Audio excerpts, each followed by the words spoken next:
خیلی مسئله یعنی که نازک است، خیلی مسئله خطرناک است.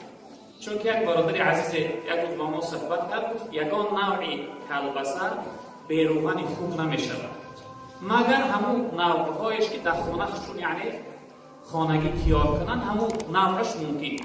چون که همین کلبسه را در یک حالت ملائم یگانه بیروغن خوب میکردهش.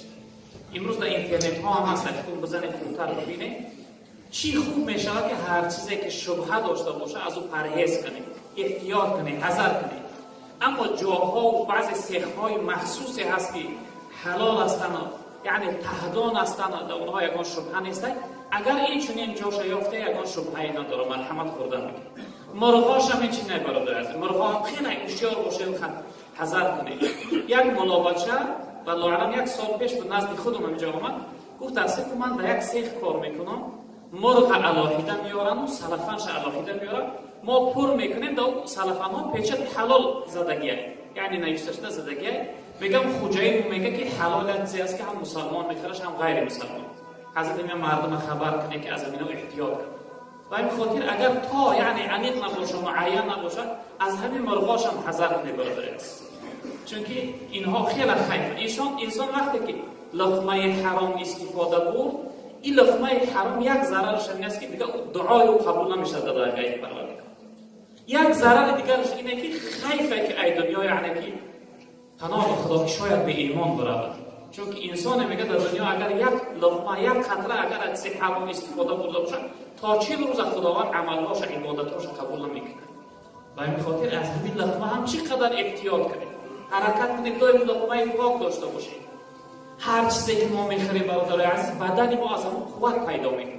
اگر چیزی حلال باشه، پاکیزه باشه و ما را قوت حلال میبخشه. قوت حلال انسان اصلا عبادت میکشه، اصلا بندگی خدا میکشه.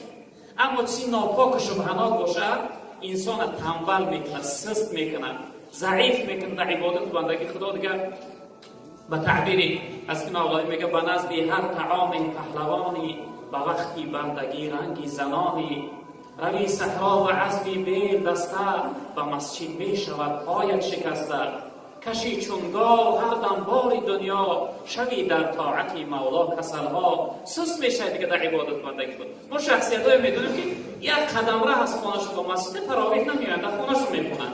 اما بعضی انسان های ای طرف یعنی که کرستکمس دیگه جاهایی که 40 کیلومتر 30 کیلومتر و 50 کیلومتر شخصیت های میشناسیم که تراویح میآیند. هر کس خدا توفیق نمیده. و این خاطر وقتی لقمه پاکیزه باشه انشاءالله انسان به سوی عبادت و بندگی خدا میکشه.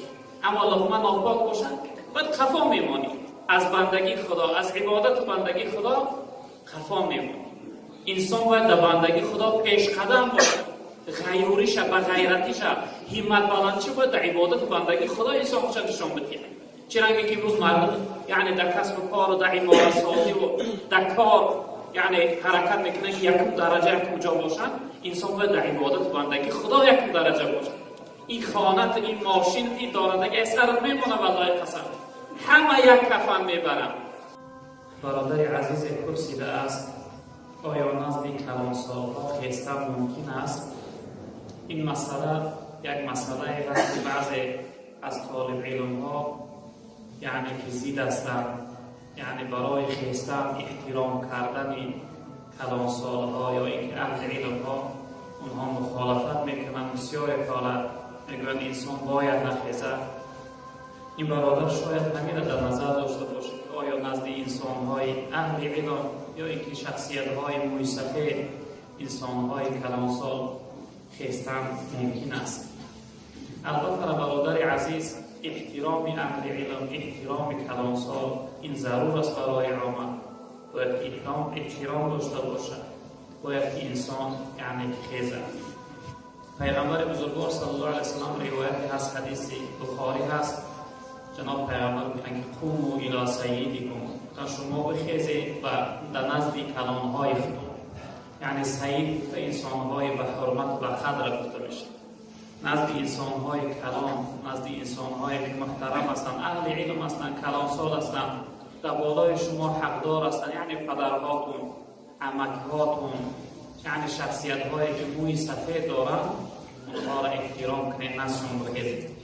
حتی در روایت دیگر پیغمبر لیس منا من لم یوقر کبیرنا و یرحم صغیرنا.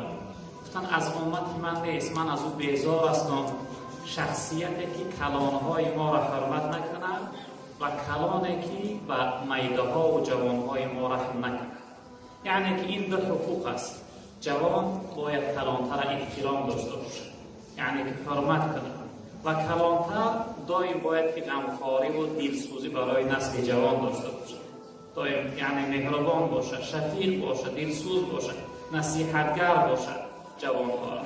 این حق ایمانداری. البته برادر عزیز انشاءالله ثواب است وقتی که یک انسان کلانسال آمد، وقتی یک شخصیتی یعنی اهل علم آمد نزدش خست احترامش کردی و خرسند می شود. از همه ثواب بزرگ یک دل یک شخصیت خرسند کردن است، دل یک شخصیت شاد کردن است. عزیزای خدا یک مقاله دارم میگم دل به دست آر که حج اکبر است، از هزاران کعبه یک دل بهتر است.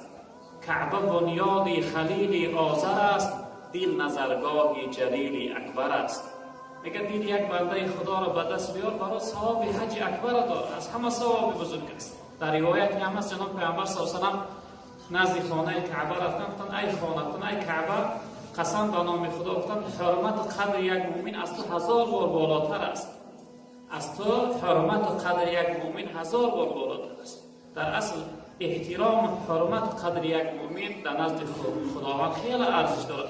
و همین خاطر عزیز خدا گفته که دل یک بنده خدا را به دست بیار برای تو خیلی ثواب بزرگ دارد. از هزاران کعبه یک دلی که دل دوستی خدا است، دلی که در اون محبت و دوستی الله است بهتر است. از چی گفتن؟ کعبه بنیاد خلیل آذر، خانه کعبه را حضرت ابراهیم علیه السلام خلق است. اما دل چی؟ دل نظرگاه جلیل اکبر است. دل انسان خدا نظر میکنه. دل انسان ان الله لا ينظر الى صوركم ولا الى اجسادكم ولكن ينظر الى قلوبكم و اعمالكم. رب العالمین در صورت انسان نگاه نمیکرده است، در جسم و بدن انسان نگاه نمیکرده، ولکن پروردگار دل انسان، نیت انسان، عمل انسان نگاه میکنه. یعنی دل نظرگاه پروردگار است. ولی مولانا یک مصرع داره میگه تو بیرون را بینگری و قال را، ما درون را بینگریم و حال را. رب العالمین تو انسان تو یک شخصیت دیگه بیرونش تماشا میکنه، چهرهش خوب باشه، لباس خوب پوشیده باشه و گفتار خوب داشته باشه. اما رب العالمین میگه این چیز در ما اعتبار نیست، این چیز در ما اهمیت مهم نیست. ای انسان میگه تو بیرون را بینگری و قال را، اما رب العالمین چی میگه؟ ما درون را بینگریم و حال را. ما یک انسان درون دلش نگاه میکنیم، چی مقصد داره، چی نیت داره، قصدش چی هست، در کدام حالت هست. به همین خاطر جوانهای محترم کلانسالها را احترام کنه، کلانسالها را احترام کنه، انشاءالله که نسل جوان شما را احترام میکنه. من خدیم خودیم، هر شخصیت خدمت کرد خدمتگر میاد و هر شخصیت حرمت کرد حرمتگر میاد. البته احترام کلانها را کنه انشاءالله ثوابی بزرگ دارد.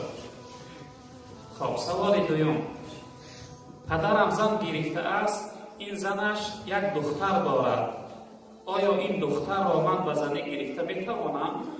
این برادر از پرسیده که یعنی پدرش زنی دوم گرفته، اون زن از شوهر پیشینش دختر دارد. این برادر پرسیده که آیا دختر این زنی که پدرم گرفته است دختر این من گرفته میتونم؟ یعنی که پدر فرزند مادر دختره گرفته حساب مثال عادی ترش. ولی برادر عزیز گرفته میتونی، گرفتن درست است، چون که وای برای شما یکم قرابتی نداره و یک پدرش جدا هست. یعنی اگرچه مادری و یا پدر شما گرفته باشه دختری و یا شما گرفته میتونی، اما مادرش دیگه گرفته نمیتونی. اگر پدرتون مادرش جواب داد بعد از جواب داده گرفتن نمیتونی، چون که وای حکم مادری داره برش. اما دخترش به یکان شبهه گرفته میتونه. خب سوال دیگر، حج رفتن با پول حرام یعنی پول عرق فروشی گراین ممکن است؟ نه برادر عزیز ممکن نیست. پول حرام وقتی که انسان رفت پولی حجش حرام باشد حج او را خداوند قبول نمیکنه. در حدیث صحیح آمده جناب پیامبر صلی الله علیه و سلم که وقتی انسان احرام میبسته است حاجی ها وقت احرام ببندن بعد از اون تلبیه میگن، یعنی لبیک اللهم لبیک لبیک لا شریک لک لبیک ان الحمد و النعمت لک و الملک لا شریک لک، یعنی تلبیه میگوین. وقتی انسان لبیک میگه شخصیتی که لقمش حرام و ناپاکه خداوند رسول میگه که لا لبیک ولا سعدیک، میگه در کار است نه خود در کاری نه لبیک. طعامك حرام و شرابك حرام و زادك حرام و حجك معذور غیر مقبول. خداوند میگه که طعامت حرام است، شرابت حرام است، رهبری که داده آمده این حرام است، این حج تو حج گناه از غیر حج مقبول، این حج را من است قبول ندارم. مولانا در مضمون همین حدیث یک جمله دارد، میگه به زمین که سجده کردم زی زمین صدا برآمد که مرا حرام کردی به این سجده ریایی. به طواف کعبه رفتم به حرم رهم ندادن که برونی در چی کردی که درونی خانه آیی. یعنی انسانی که لقمش حرام است، یعنی کار و کسبش حرام است، وقتی لبیک میگه جون خدا برای او رد میشه، میگه قبول نیستی. اما انسانی که لقمش حلال است، پاکیزه است، زاد و یعنی رهبری همش پاکیزه است، وقتی لبیک میگه پروردگار میگه لبیک و سعدیک، میگه لبیک تا قبول دارم بیا خوشبخت شدی. میگه طعامک حلال و شرابک حلال و زادک حلال و حجک مقبول غیر معذور. میگه طعام پاکیزه بود، شراب پاکیزه بود، رهبری که دادی آمده این پاکیزه بود، حج که حج مقبول است غیر حج گناه. یعنی که انسانی که کسبش مشکوک است، شبهناک است، یعنی که بعضی عملهای ناپاک و بد دارد، این انسان فقط یک حیله شرعی دارد. من همینم مقصود یک حیله شرعی است، یک حیله شرعی دارد. باید که از یک انسانی کسب کننده حلال، شخصیت دولت و بازار تجارت میکنن یا شخصیتی که دهقان است، از وی برای پول قرض کنن، پولی یعنی حلالی وی قرض کنن، با پول حلالی وی حج برود. وقتی که گشت آمد یا اینکه فرزنداشو بگه که وقتی که من در سفر برآمدم طرف حج، از این پولهای ناپاک خودم قرض من ادا کنم. این قدر راهی، یعنی که اینم یک حیله شرعیه تا اینکه همون زاد رهبری که میدی همونش حلال باشه و سبب خداوند حج قبول کنه. چون که رهبری که حلال نباشه او حج درگاه خداوند قبول میشه. و همین خاطر شخصیت هایی که از کسب حرام حج میروند، حج اونها حج مقبول نیست، حج مردود است، حج یعنی گناه است.